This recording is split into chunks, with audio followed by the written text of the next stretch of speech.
Bible story, we learned about Jesus and the gospel. We learned about how he came down to earth to take our place on the cross so that we can know God and we can know his grace. Now, at the time, when people would imagine how things would happen when the Messiah finally came to earth, they pictured this really big and strong superhero who can lead them into battle and give them more power. But at the end of the day, that's not what happened. Jesus didn't come in flying with his red cape to save the day, but he came to be born in a manger and then die on a cross. Now, what this shows us is that not all heroes have a lot of money or wear really fancy capes.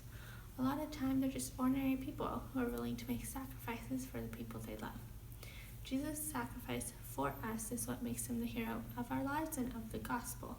And that's what we want you guys to really take home today. So what we're about to do is we're going to learn how to set up and draw a comic strip like animators would do in order to draw out the story of different superheroes, which is what we're going to do with Jesus and the gospel today. Comic books are defined by two important things. One of them is the style that animators draw their characters in, but the other is the way they set it up. This part is probably most important, and so what animators will do to draw a comic book is they will divide up a story into different parts or scenes, and then they will draw these different scenes out one by one, with each scene getting their own little box. So what you want to do to set up your comic book is draw out rectangles onto your sheet of paper. I've done two big ones with one at the top and the bottom, but I'm going to divide this bottom one into two because I think I can fit two scenes into that space. It's okay if it's not exactly in half, and I've cut it on an angle to make it a little more fun. I'm also going to add this little rectangular box on top of my big first box because I want to add a little writing into that. And so once I've got this all set up, I'm going to start drawing my first scene. This first scene is going to be the part of the gospel where Mary Magdalene and her other friend, who they sometimes call Joanna, goes to the tomb and realizes that Jesus has vanished from it. So what I'm going to do is I'm going to draw out this big circle for the stone that was blocking the tomb entrance. Because when they went to go find Jesus, the tomb was open and the stone was rolled away. The cloths they used to wrap him up were all folded up, so I'm going to draw it on the little ledge right there. And I'm going to start drawing Mary. And so to draw her body, I'm going to do this little semicircle. And then I'm going to draw a circle on top for her head. Once I've got that, I'm going to draw her eyes with two smaller semicircles and color in a circle to add her pupils. I'm going to put a little line for her nose and some eyebrows shaped almost like C's that are raised up from her eyes to show surprise. And then I'm going to do another C for her mouth. What I'm doing right now is drawing a veil that she would have worn at that time. And when she went to go find Jesus, she also would have been holding some ointment and spices to bring to him. So we're going to stick a little bowl in her hands. And we can't forget her little feet. So now I'm going to do the same thing for Joanna. We're going to do a little long arch for her body and a circle right on top for her head. Once you have her head and body done, you're going to do smaller semicircles for her eyes and color those in. You can add her nose, and you can do her mouth in the shape of almost an upside down C to make her look surprised. You add the eyebrows and the veil, and she'll be helping Mary to bring the ointment and the spices. So we'll give her a little bowl too, and her little feet. So now that I have the two of them drawn, I'm going to draw a little speech bubble over the top of them. For this, you want to draw two triangles above their heads, and then you just want to make a bunch of other arches around in the shape of a circle. I'm going to write in here what I think their reaction would have been when they saw that the tomb was empty. And once we've done that, that panel is done. So now we're going to move on to the bottom panel. I've split this one in two, and so we're going to work on the panel on the left first. For this one, I'm drawing another person, but instead of it being Mary or Joanna, this is going to be the angel that appeared to them at the tomb. And this guy we draw basically the same. I did the arched body and the circle for his head. We did some small semicircles for his eyes, but then we did a bit of a triangle math to show that he was talking.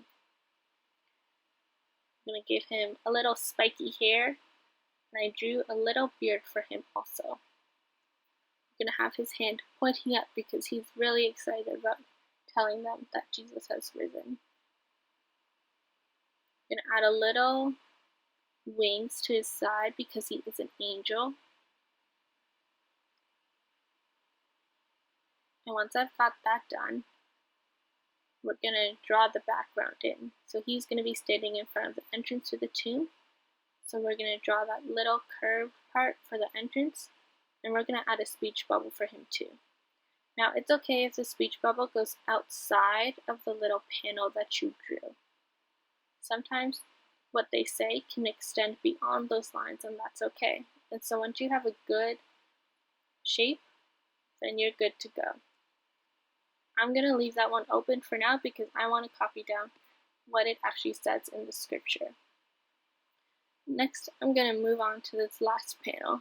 And so this last panel, I'm going to draw a person, just like I did before, with the arched body, the circle head, the two semicircle eyes.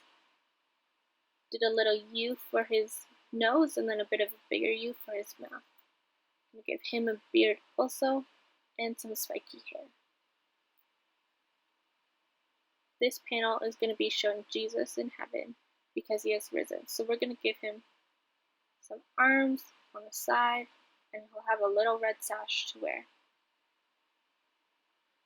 Next, I'm going to draw some clouds that he's standing on to show that he is risen and is with his Father in heaven. Once I've got that done, I'm going to draw a little rectangle in here also to put more text into from the scripture that Christina read today about him being with his Father in heaven. Now that I've got all of that done, I'm going to go over and trace everything with black. Now I just have a black crayon here, but if you have a black pencil crayon or marker at home, you can use those also. Those would be really good to use here because those are a little bit thinner than a crayon, and so it'll be easier to trace things out.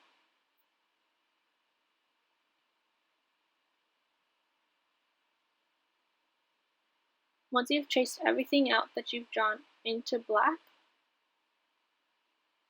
what you want to do is you want to start coloring it in. Make sure you don't forget to outline all the borders, and you can start doing your text that you want to put in also. Now this is a copy of one that I did that is all done. This one I outlined in black marker, which was a bit thinner, but I colored everything with crayon. And so you can see that I filled in the little speech bubble for the angel and the text box above Jesus with verses from the actual scripture story. And make sure that you outline all of the outside borders of your rectangular boxes so that people know where panels are. Now you can also feel free to do another part of the gospel, like this part that I did of the crucifixion. The top one I did a bit fun shaped with a diagonal edge on the side, but I also did some rectangular boxes on these ones to write what the scripture actually said in the story. And at the bottom you can see I colored it all in crayon and outlined it in marker also. Feel free to be as creative as you like to draw your pictures however you like and color them in however you like. Once you have the general setup of a comic book, then you should be good to go, and so the inside of your panels can look however you want them to, but have fun and be creative with it.